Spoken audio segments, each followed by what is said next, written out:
ఈరోజు news paper updates. First one వచ్చేసి bricks కూటమిలో చేరిన ఇండోనేషియా. బ్రిక్స్లో ఇండోనేషియా అధికారికంగా చేరిందని కూటమికి అధ్యక్షత వహిస్తున్న బ్రెజిల్ ప్రకటించింది.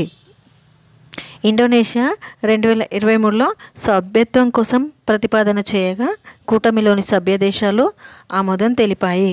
ప్రస్తుతం బ్రిక్స్ కూటమిలో భారత్, చైనా, బ్రెజిల్, రష్యా వ్యవస్థాపక దేశాలు కాగా దక్షిణాఫ్రికా 2010లో చేరింది.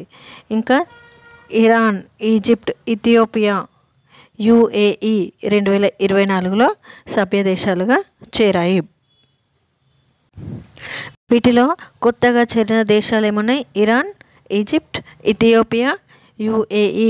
ఈ పేర్లు గుర్తుంచుకోవాలి. ఈ మొన్న జరిగిన గ్రూప్ 3 ఎగ్జామ్లో కూడా ఇది వచ్చింది, మళ్ళీ కూడా వస్తాయి.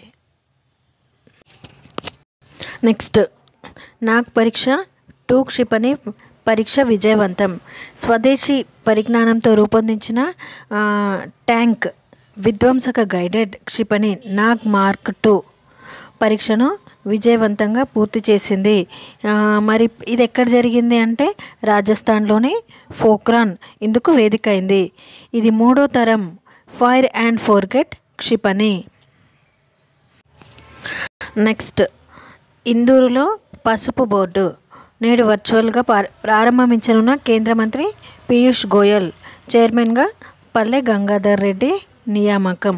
అయితే ఈ పసుపు బోర్డు ఎక్కడ ఏర్పాటు చేస్తున్నారు అంటే ఇందూరులో. అంటే ఎక్కడ అంటే ఇందూరు అంటే నిజామాబాద్ జిల్లా రైతుల చిరకాల వాంఛ నెరవేరింది. జాతీయ పసుపు బోర్డును ఇందూరు అంటే నిజామాబాద్లో ఏర్పాటు చేసేందుకు కేంద్ర ప్రభుత్వం నిర్ణయం తీసుకుంది. పసుపు బోర్డును ఏర్పాటు చేయనున్నట్లు గత అసెంబ్లీ ఎన్నికల ప్రచారం సందర్భంగా 2023 అక్టోబర్ 1న మహబూబ్ నగర్ సభలో ప్రధాని మోదీ ప్రకటించారు.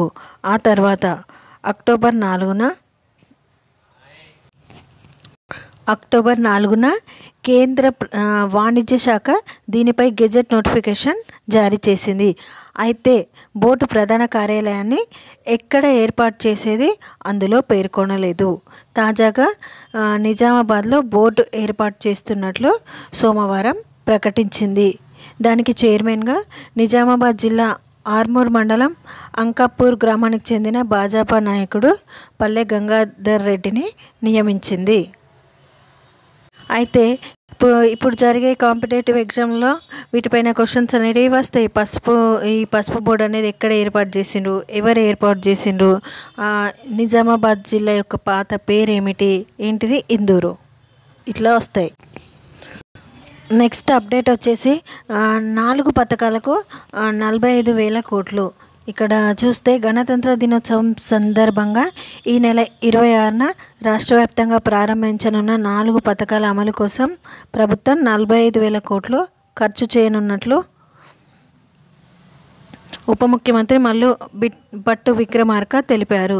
రాష్ట్రంపై ఆర్థిక భారం ఉన్నప్పటికీ చారిత్రక విషయాల్లో దేశంలోనే ప్రభుత్వ పథకాల అమలులో తెలంగాణ బేష్ అనిపించుకుంటుందని చెప్పారు. అయితే ఇక్కడ చూస్తే వీటిలో రైతు భరోసాకి 18,000 కోట్లు, ఇందిరమ్మ ఇళ్ల పథకానికి 22,500 కోట్లు ఖర్చు చేయనున్నట్లు వివరించారు. వీడియోని లైక్ చేయండి, షేర్ చేయండి అండ్ సబ్స్క్రైబ్ చేయండి. మీరు సబ్స్క్రైబ్ చేసుకుంటే రోజు అప్డేట్స్ అనేవి మీకు రోజుకి రోజు వస్తూ ఉంటాయి.